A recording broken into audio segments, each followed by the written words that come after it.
মাতৃত্ব সুন্দর, কিন্তু মা হওয়া সহজ কথা নয়। দীর্ঘ ৯ মাস কষ্টের পর আমার কোল আলো করে একটা রাজপুত্র এসেছে। কি যে কষ্টের ছিল হসপিটালে সেই কয়েকটা দিন, সবটাই শেয়ার করব এই ভিডিওতে। দিনটি ছিল ২১শে ডিসেম্বর। মোটামুটি কোনো প্রিপারেশন ছাড়াই হুট করেই দিনটি ঠিক করা হয়।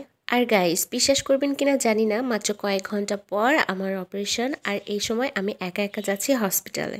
শুনতে হাসি লাগলেও এটাই সত্যি। পুচকুর পাপা পুচকু আর রসগোল্লাকে নিয়ে খুব সকালেই বেরিয়ে গেছে। হসপিটালে কিছু ফর্মালিটিস বাকি আছে, কিন্তু সে ভুল করে সব পেপারস বাসায় রেখে গেছে। আর এগুলো তাড়াতাড়ি নিয়ে যেতে হবে, কারণ আমার কিছু টেস্ট বাকি ছিল। আর টেস্টগুলোর রিপোর্ট না আসা পর্যন্ত আমাদের ওয়েট করতে হবে। আর আমরা কোনোভাবেই চাচ্ছিলাম না লেট হোক, আমরা চাচ্ছিলাম যাই হোক এবেলার মধ্যে হয়ে যাক।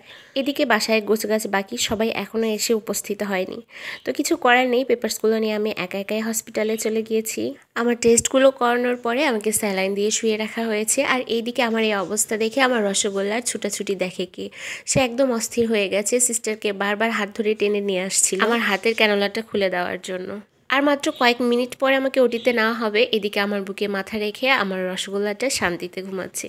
তো তাকে ঘুমন্ত অবস্থায় রেখেই চলে গিয়েছিলাম। আসলে ভেতরে অনেক টেনশন কাজ করছিল, কি হবে না হবে। যাই হোক, অবশেষে সব টেনশনের অবসান ঘটিয়ে আমার রাজপুত্র চলে এসেছে আমার কোলে। এদিকে মা ছেলে দুজনেরই স্যালাইন চলছিল, কারণ আমার ছেলেটাও অনেক সিক। এটা ছিল নেক্সট ডে, যখন আমি প্রথমবারের মতো আমার রাজপুত্রকে কোলে নিয়েছি। আর গাইস, আমার রসগোল্লাটার এক্সাইটমেন্ট দেখছেন তো, সে সবচেয়ে বেশি খুশি হয়েছে। সে মনে হয় হাতের কাছে একটা পুতুল পেয়েছে।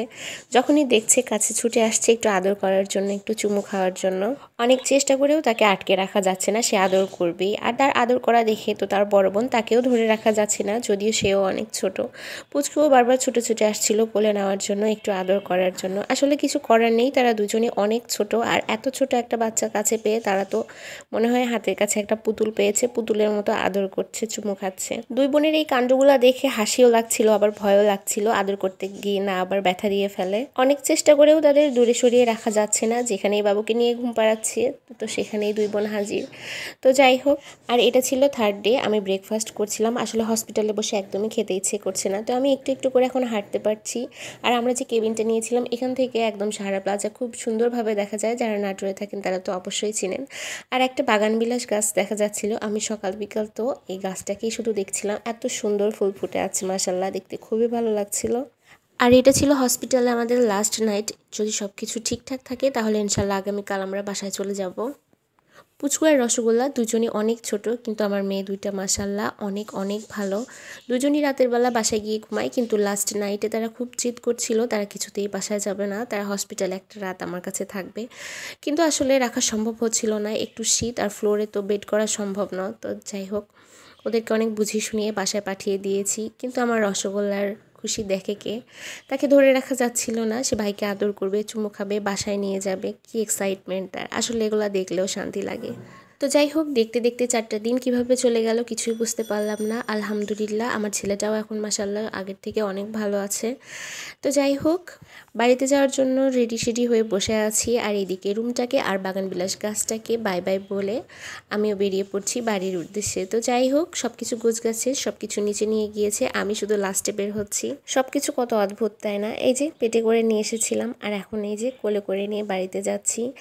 আসলে আলহামদুলিল্লাহ, আল্লাহর রহমতে সব কিছু ভালোভাবে মিটে গেছে, এটাই অনেক। আর গাইস, বাড়িতে এসে দেখি আমার পুচকু মোটামুটি রুমটা একটু গুছিয়ে রেখেছে, তার ভাই আসবে বলে কথা।